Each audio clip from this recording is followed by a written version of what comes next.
안녕하세요. 부동산 투자 시장에서 열심히 기회를 찾고 있는 덩치입니다.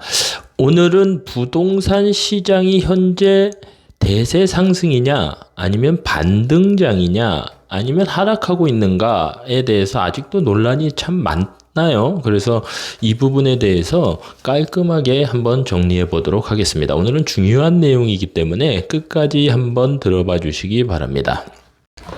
우선 부동산 시장에서 일반 매매 시장의 분위기를 한번 살펴보도록 하겠습니다.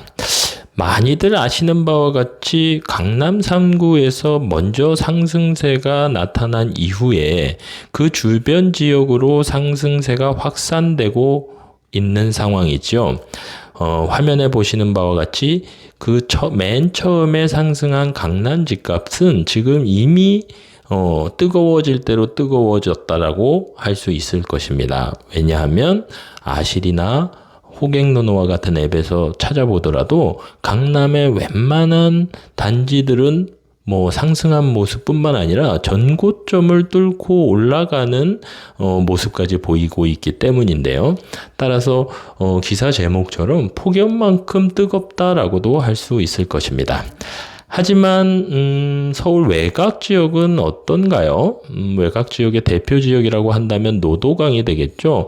그 지역들은 글쎄요, 아직 상승세가 뚜렷하다라고는 할 수 없을 것입니다.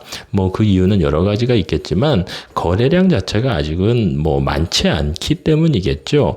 하지만 이런 기사가 이제는 서서히 나타나기 시작했네요. 반토막 났던 노도강이 꿈틀대고 있다. 하지만 대세 상승은 글쎄 아직은 아니다라는 내용의 기사들인데요.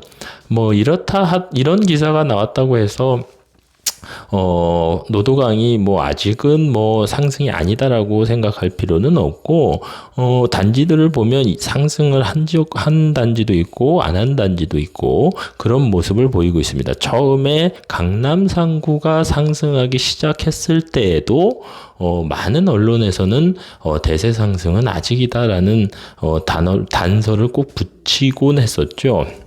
어쨌든 서울의 일반 매매 부동산 시장을 보면 강남 3구와 그 주변 지역은 이미 상승을 하기 시작했고, 그 상승세가 외곽 지역까지 영향을 미치고 있다라고 정리할 수 있을 것입니다. 다음으로는 부동산 시장에서 가장 뜨겁다고 할 수 있는 분양시장을 한번 살펴볼까요?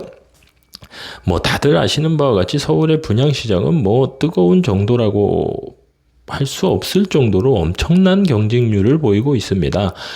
최근에 분양했던 단지들은 굳이 언급하지 않는다 하더라도 2023년 상반기에 청약 경쟁률을 보면 서울 1순위 평균 경쟁률이 50대 1을 넘어섰거든요. 이미 서울은 최근이 아니라 상반기에 청약 시장이 뜨거워지고 있다라고 할 수 있을 것입니다. 그래서 올해 서울 아파트 청약 결과를 살펴보면 청량리 롯데캐슬 하이루체와 같은 경우에는 200대 1을 훌쩍 넘었고, 영등포 자이 디그니티는 200대 1에 육박하는 경쟁률을 보였죠.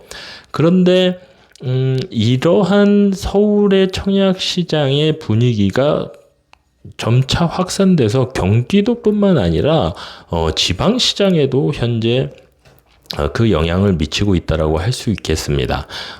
화면에서 보시는 것과 같이 상반기 지방 청약 경쟁률 높은 곳을 살펴보면 청주도 보이고요. 창원도 마찬가지고, 아산, 그 다음에 광주, 광역시 등 지방에서의 청약 경쟁률도 서울 못지않는 경쟁률을 보이고 있거든요.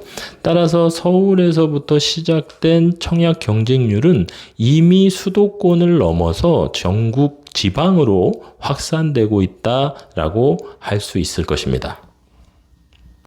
마지막으로는 경매 시장을 짧게 한번 살펴보도록 하겠습니다. 화면에 보이는 그래프는 서울 아파트 경매의 낙찰가율 추이를 나타내는데 줄곧 70%, 4월 달에는 76%까지 떨어졌던 낙찰가율이 5월 달에는 80% 이상으로 회복하였고 6월 달에도 그 수치를 유지하고 있는 것을 알 수 있습니다.